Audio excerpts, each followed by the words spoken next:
ఈరోజు నువ్వు ఎదుర్కోలేను అనుకున్న సమస్యని చాలా సింపుల్గా దేవుడు తేలగొట్ట దమ్మున్నాడు. ఆయనకు సాధ్యమే.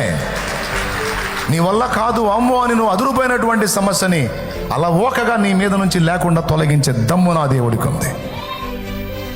గ్రహించే విషయాన్ని. అవిశ్వాసమై ఉండొద్దు, సందేహంతో నింపబడద్దు, ఎప్పుడు నెగిటివ్ తలంపులు ఉండొద్దు. ఇంతవరకు కాచాడు, ఆయన చిత్త ప్రకారం చేశాడు, ఇక ముందు నీకు తోడై ఉంటాడు. సమస్తాన్ని సమకూర్చి నీ మేలుకే తెస్తాడు. ఇదే నమ్మాలి.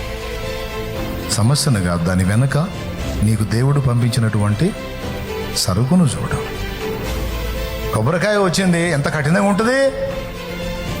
మనం పై ఉన్న పీసుని, ఆ టెంకనే చూస్తాం, శ్రమలు శోధనలని. వాటి లోపల ఉన్న మధురమైన కొబ్బరి, అందులో ఉన్న తీయని నీరు, ఈ రెండు దాటుకుంటే అది అందింది నీకు. అది విషయం.